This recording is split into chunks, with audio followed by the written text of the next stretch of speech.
What's up, basketball nerds? Welcome to From the Logo.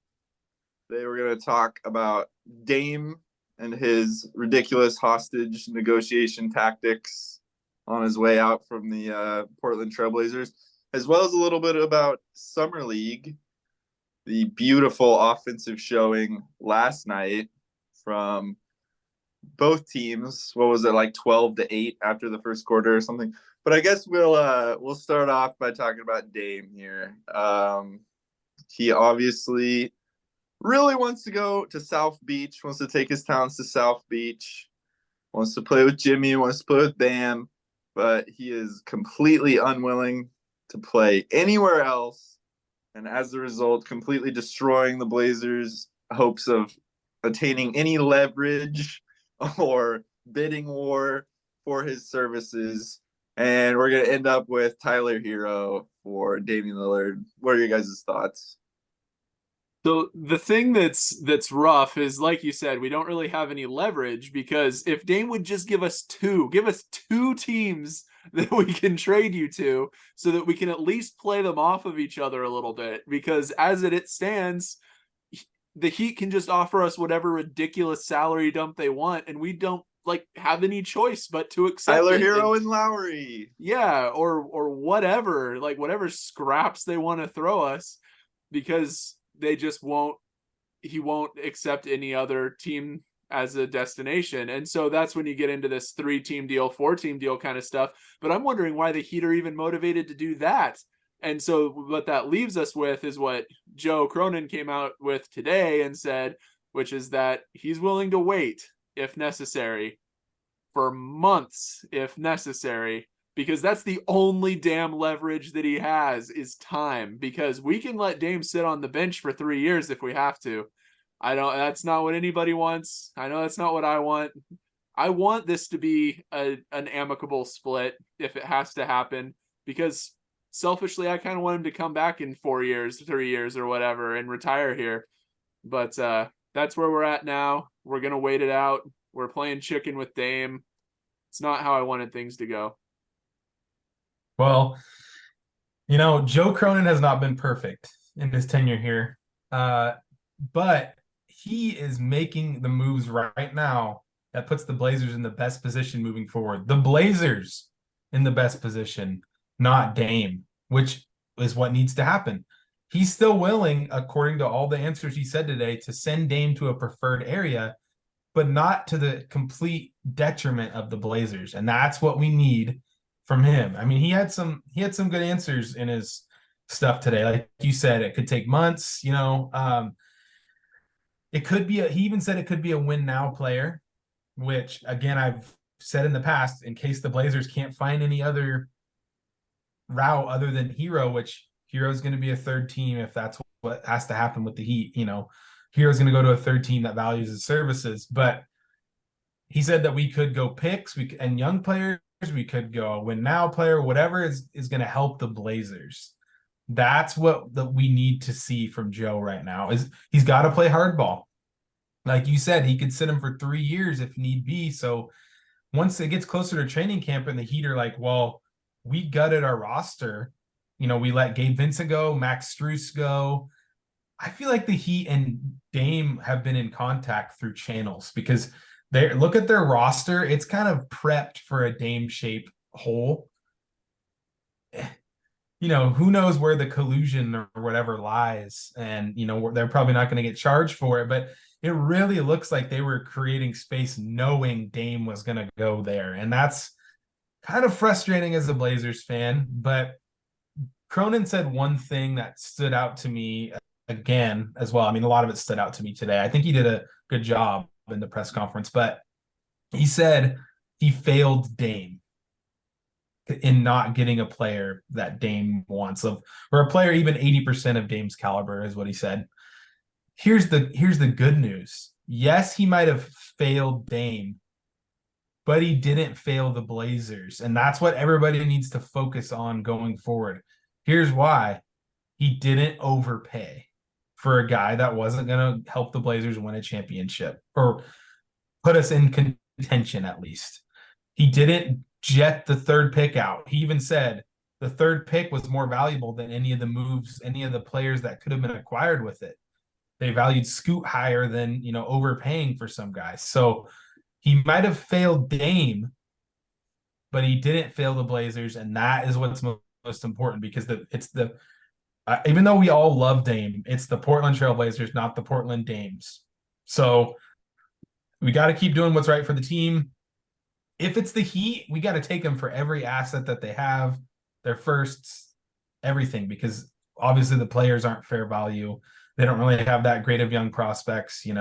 Jovic is okay. But you know what I mean? So Joe's doing the right move. Yeah, it doesn't really feel like since he's taken over, there's really much that he could have done differently at this stage. I don't know about him failing Dame. It feels to me more like Neil O'Shea and the previous administration failed Dame with their, litany of terrible draft selections, Zach Collins over Bam Adebayo and Donovan Mitchell, et cetera, et cetera, et cetera. Not trading CJ earlier on when he had more value. Yep. There's a ton of moves that they made that were poor moves or that they failed to make early on in his career. For role players. Yeah. For Covington. I was about to say going all in on Covington and Norman Powell, like those sorts of moves. They're like those half-ass moves that aren't going to get us into contention and put the Blazers in a terrible spot, moving forward. But since Joe's taken over, I can't really see any route that he could have, there just wasn't a player available to go out and get that would have made a difference. And when it came to the draft, it just didn't make any sense to trade the number 3 pick for any of these guys. It was sort of at that point when they started some people say it's soft rebuild. I think it was pretty much a hard reboot by trading CJ and Norman and Covington and all those guys. There just really wasn't any moves, once they made that decision to do that soft rebuild, there was never really it was at that point, it was, too late for Dame. I think it was probably kind of in the cards that eventually he was going to leave, because what became of that rebuild was young guys, young high upside guards, which just do not pair well with a guy, who's in his 30s and in the prime of his career looking for a championship now. So I don't blame Joe for this. I think he's doing the right move. I am a little bit stressed about the idea of this looming over the whole season. It would be nice if we could get it done, if the Blazers could get it done, sooner rather than later. I get that it's right now their only leverage is to say we'll hold on to you, we'll wait rather than getting nothing. But it is going to suck if it's just hanging over the team the whole season. It's all the media is talking about. So, I don't wish that upon the Blazers. I don't wish that upon Dame. Hopefully they can figure something else out. And, hopefully Dame will soften up his demands a little bit more, help lubricate the wheels, get him, in motion. One more thing before we move on. Dame has really been a part of the reason why we didn't have leverage to make some big moves. Everybody knew in the media and nationally, Dame wanted to trade the pick away. He said it. He said, I don't want to play with 19-year-olds. Or else I might, we might have a different discussion. Okay, well, so everybody knows that you're trying to trade the third pick away because Dame doesn't want you to keep it.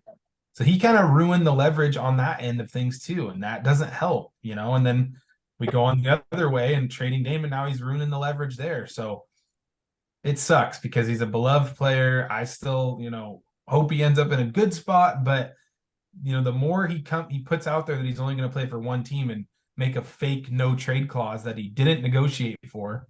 He signed that extension 1 year ago.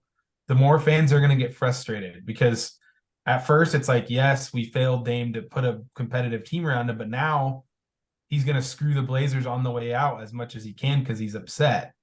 That's not going to make people happy. So I agree with you, Riley. I hope it fixes itself and he opens up his list to at least 2 more teams, because then a deal would get done in a snap. So I think that he's going to end up in Miami. And I honestly, I don't really probably. think he's going to soften his demand. I think he's said what he's said, and it's pretty hard to take it back. And just knowing what we know about Dame, he's not, for one thing, he doesn't say much, period. And it's really hard to imagine that he's going to say something and then change his mind and say something else. He's really done that once in his tenure in Portland, and it's when he said he was going to stay a Blazer his whole career, and now he's not. But I see him ending up in Miami. I think that Joe's doing the right thing by saying that we'll wait, because it's the only posturing move that he has, and I think that might light a little bit of a fire under Miami to get a 3rd or 4th team involved. I've heard rumors of up to like 5 teams involved to make the deal happen.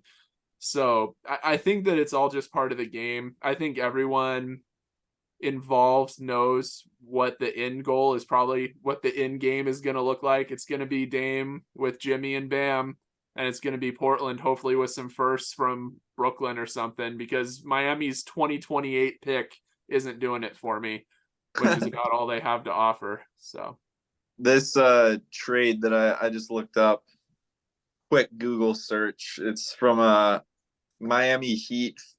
I don't know if it's a fan site or what. It's called here we go. allyoucanheat.com. Clever name. No, I don't even But hear it. this deal has the Blazers getting, I think we put together something similar on the podcast before, but the Blazers get Ben Simmons, Kyle Lowry, Jamie Jaquiz, I forgot how to say his name already. Jovic, 4 firsts, 3 swaps. The Nets are obviously the 3rd team involved. They get Tyler Hero, Nurkic, and Nasir Little, and the Heat get Lillard and Royce O'Neal. So yeah, some sort of deal like that I could see happening. probably what's going to happen. It's interesting too. I've felt this way for, I don't know why. I mean, I just felt like for a few months now, the Harden and Lillard thing kind of pair a little bit. And I've thought for a while now that those two, there's a high probability, or at least a probability, that those two could end up in a deal together somewhere, if Philadelphia got involved and wanted to. Yeah, just because the salaries and the star power kind of line up a little bit. So watch out for Philadelphia to get involved too. I could see that happening. And Maxey probably has more 3-team trade value to the Blazers than Hero. So if the Philadelphia pick situation is not good either, but if you could get maybe like, say, Utah involved, and you could say, hey, we'll trade you Tyrese Maxey for Taylor Hendricks, who they just drafted 9th overall, and like a first, and then you get a first from Philadelphia. Taylor Hendricks is a great young forward prospect that you could pair with Sharp and Scoot and Ant. So I don't know. I'm just saying, like, maybe Maxey. That's a good point, Kirby. Maxey would probably have more 3-team trade value. It's just the pick situation's pretty rough for Philadelphia too. Yeah. Yeah, really, there's no great fit out there as far, there's a few teams that would be awesome to get some of their picks and young players, OKC, Utah, those types of teams, maybe even San Antonio, but those teams are not on his 1-team list. So pretty hard to make anything Save us, happen. Danny Ainge. Danny Ainge, just throw caution to the wind. Do it, man. He played college ball in Ogden, Utah. Come on, Danny, save us. Go all in, Danny. He's an Oregon guy. He needs to help us out a little bit. Exactly. All right, you guys want to talk about Summer League now? Are we done? Are we done talking about the bummer stuff and start talking about some of the exciting stuff going on?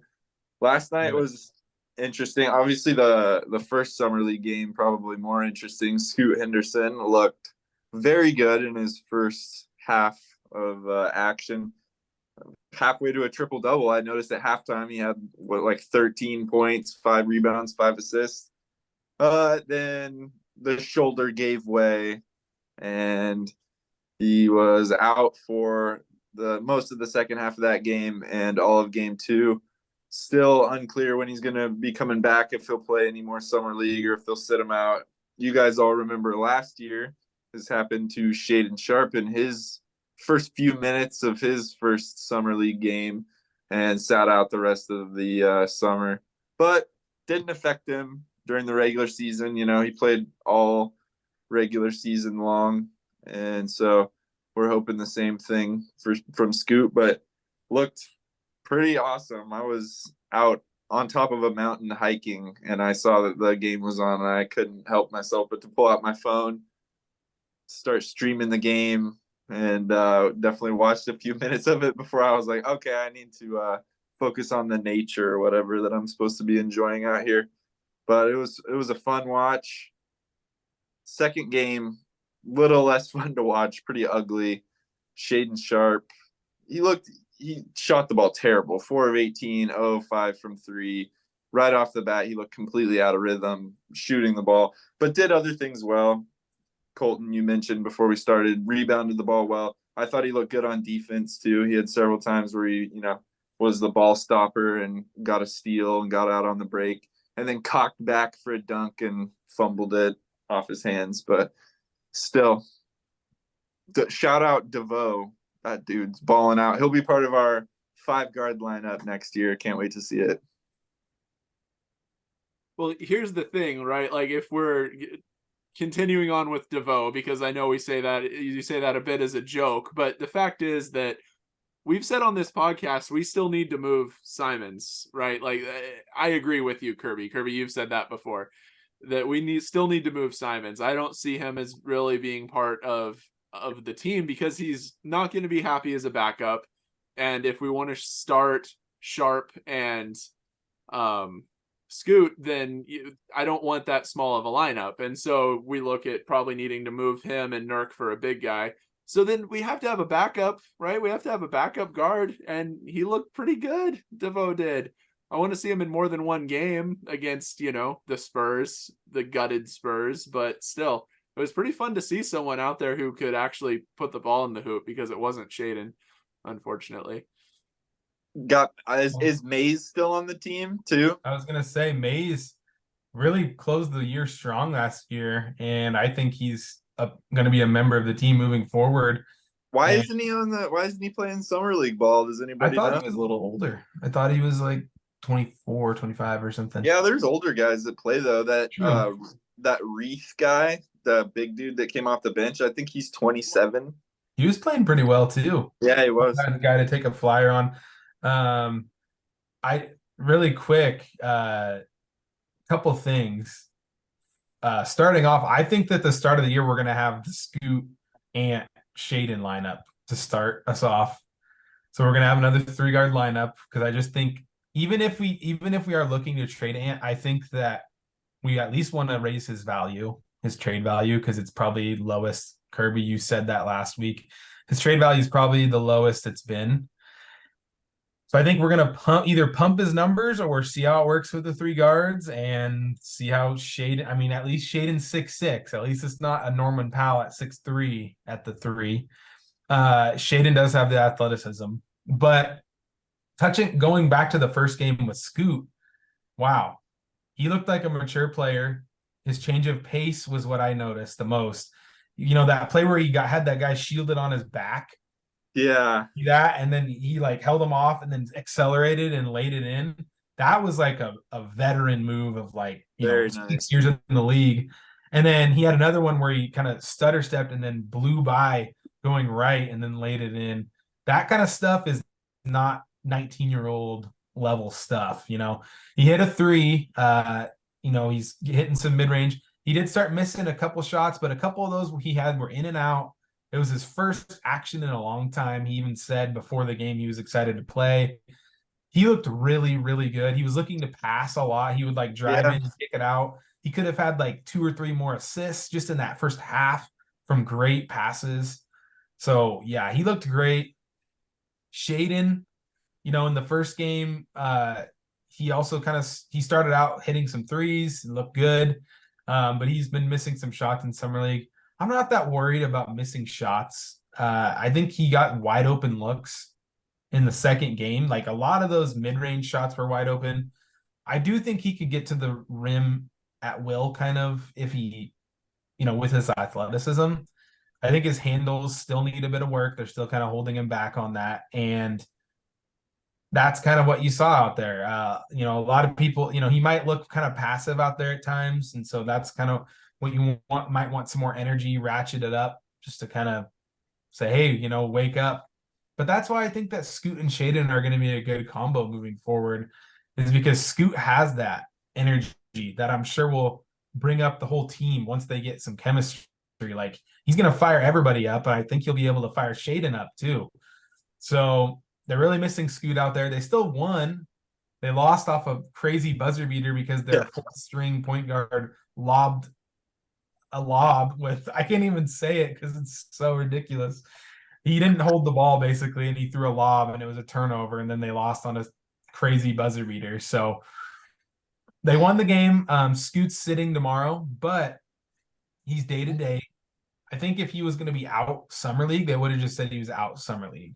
So I think he's totally fine. I think that he might play the last 2 games is my guess. But we'll see what happens. I will just say this.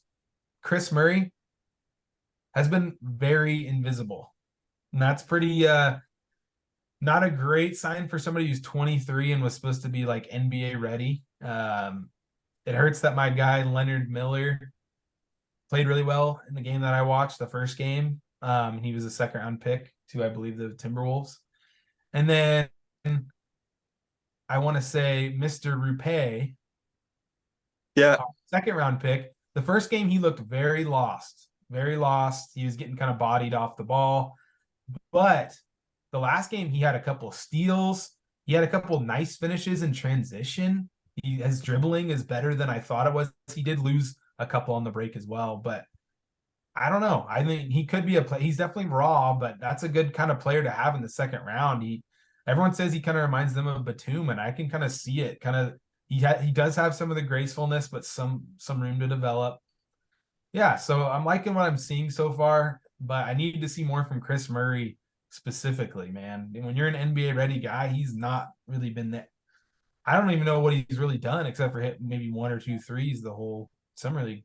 Yeah, in his first game, he had a bad game last night. In his first game, especially right off the bat, I think in the first quarter, he looked pretty decent.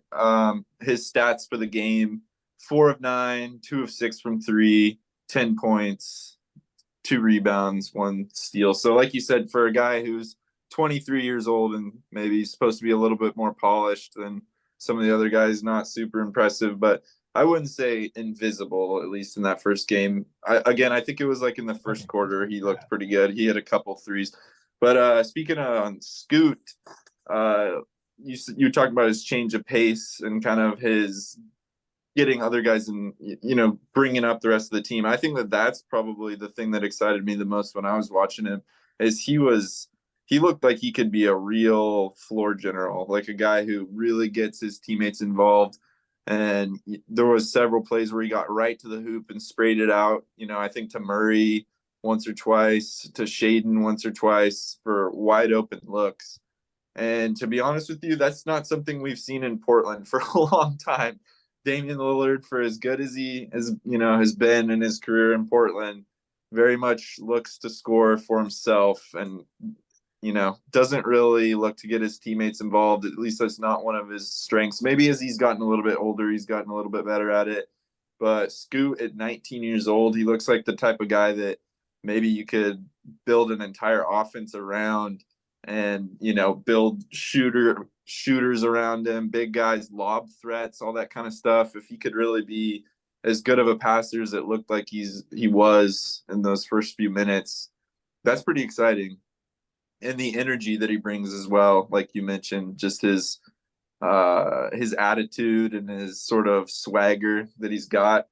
He's fun to watch play and he's fun to listen to as well. Like when he speaks, I'm like, I like the way this guy talks. I like the way he thinks.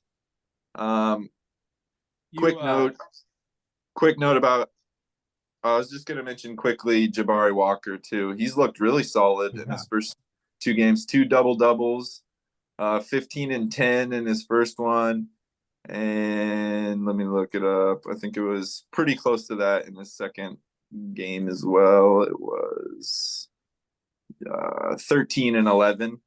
And, very active, kind of like he was last year.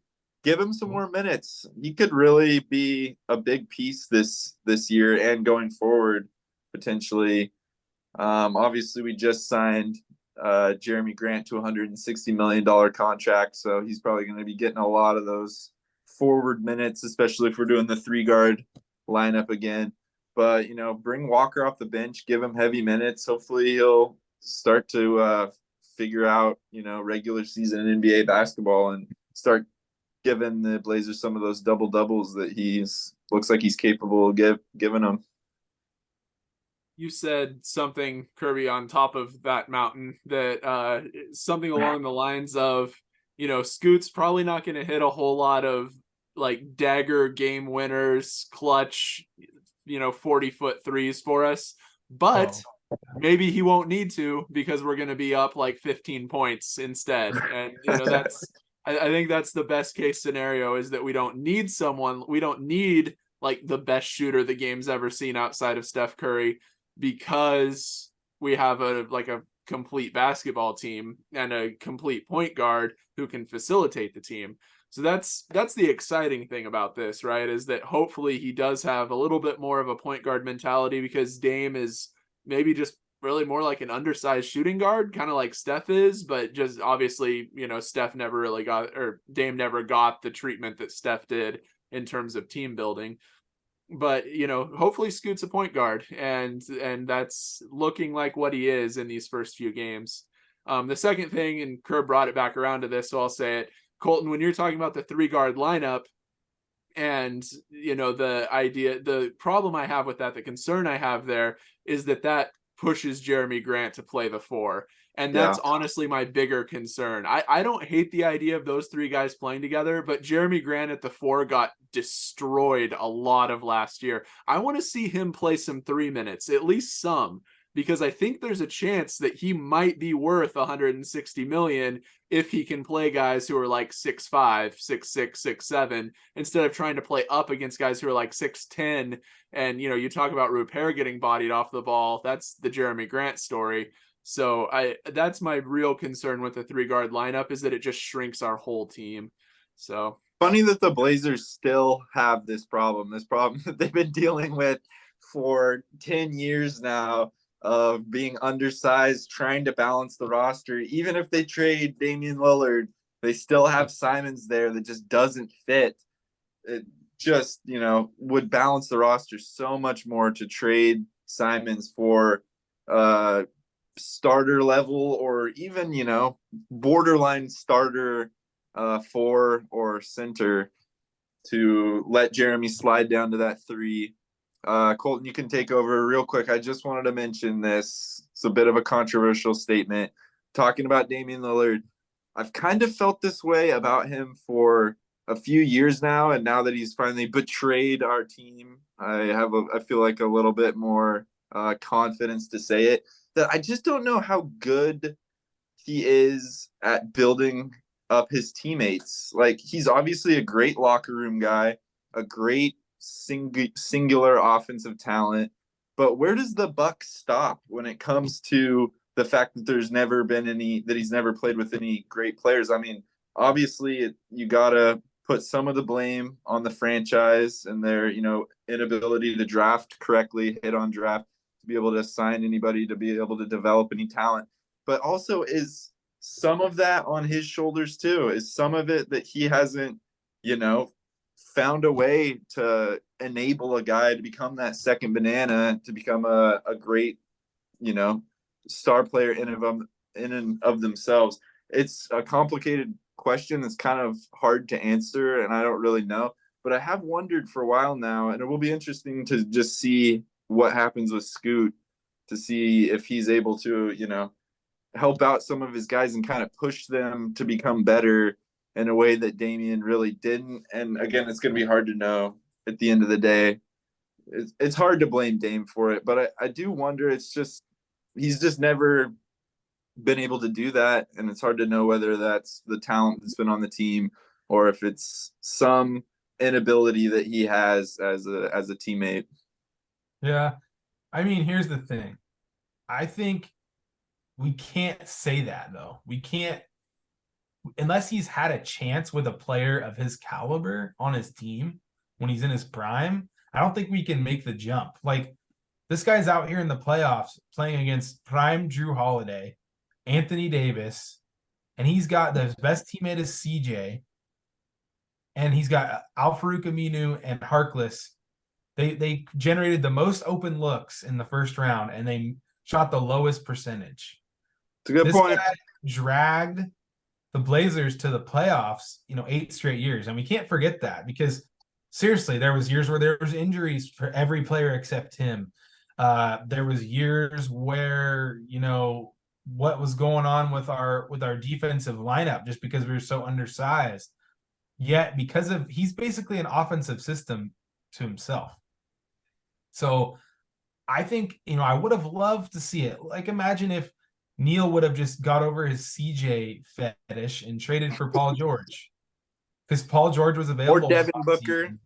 Or Devin Booker. I don't even know if Devin Booker would have been available, but there was rumors that the Blazers could have traded for either Jimmy Butler at one point when he was headed out of Minnesota, or Paul George when they had three first-round picks. There was rumors about Devin Booker too. Again, I don't know how legitimate they were, but my point being, we didn't see it. We didn't take a swing on a guy that played at a different position of need, and so I can't go as far as what you're saying. I get what you're saying, and I do think that Scoot as a floor general can provide more of that, like, kind of Chris Paul-ness, where you can't Chris Paul's annoying to watch when he flops and blah blah blah, but you can't argue that a team with Chris Paul at the helm doesn't bring up the quality of his team. However, again, look at all the all-stars in the league and look at the list of the players they've played with. You just can't take that out of the equation. So I think that you're right. You brought it up earlier. Neil really failed Dame. I don't really think it can really be all on Joe. Joe has maybe, made a couple moves here and there where you go like this, but I don't think it's really, I think it's more of a team building situation. We'll probably never know. We'll probably see it on Miami. We'll see how that looks. Yeah. How do they compete if he's on Miami? But really quick, back in time, long time ago, Jabari Walker, you're right. Riley was right when he said, the 3-guard lineup. I know.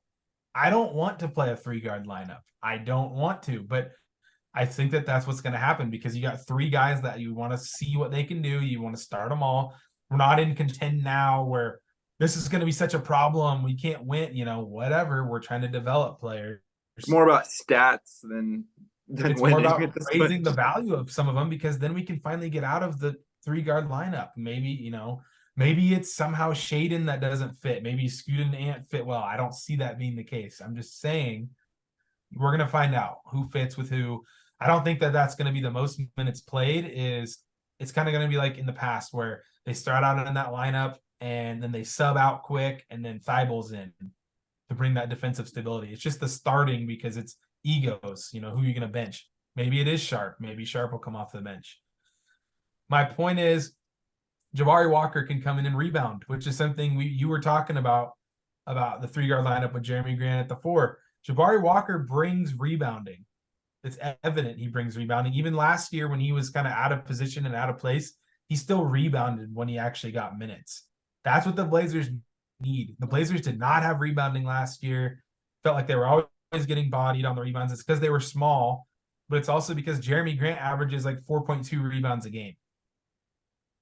Everybody says Jeremy, sometimes we get comments that Jeremy's not a 3, he's a 4. Okay, there's a couple things. He's a good 3-point shooter. He's quick. You can see him blow by guys on offense. They were putting him on point guards last year. So they can't put him on a 3 that's his height. I don't get why they couldn't. When he was on Denver, I'm pretty sure he was playing the 3 when they made the playoff. Yeah, so there's that, right? And then I don't know. He does not rebound well, and that's what you want as your front line. It's positionless basketball. and you can say that about multiple things. Like, is it a good thing that he's can play either wing position or a bad thing? Well, I think you might as well give it a shot this year. Play him at the 3.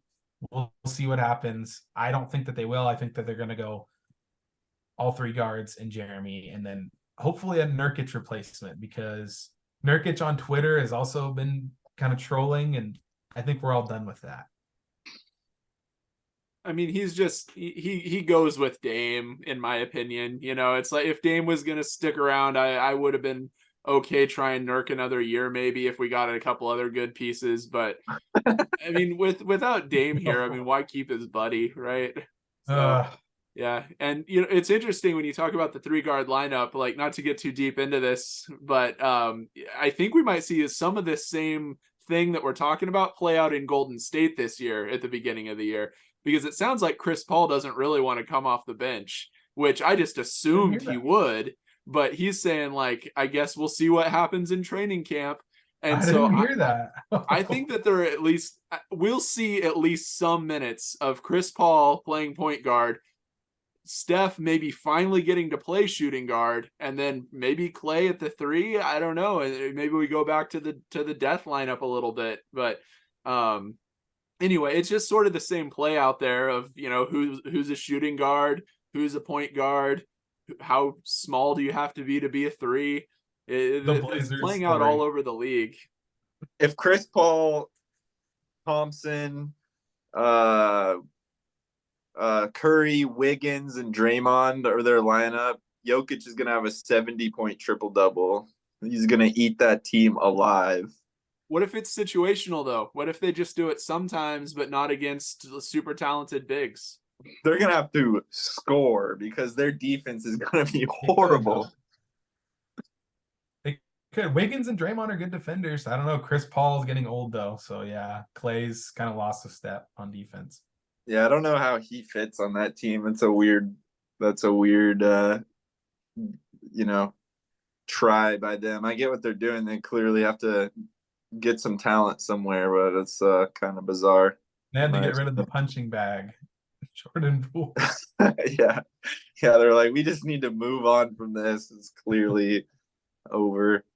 Anybody else standing out in the summer league that we want to talk about? Any of the other G. Nathan Williams or John Butler Jr. or Manea?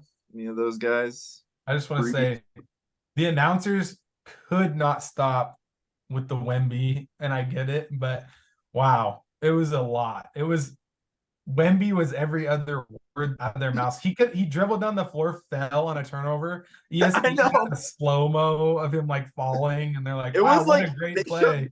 They showed that replay like 4 times, and we're like, unbelievable. If you would have just been able to keep that in control, that's an unbelievable move. He was lights out, let's be honest, but man. Yeah, he was. He finally looked good in the game. I was like, okay, I get why he's the number 1 pick. That's cool. All right, guys. Thanks for tuning in. We'll be watching the Summer League with great interest and see what happens from there. Hopefully Scoot comes back. See you later, guys.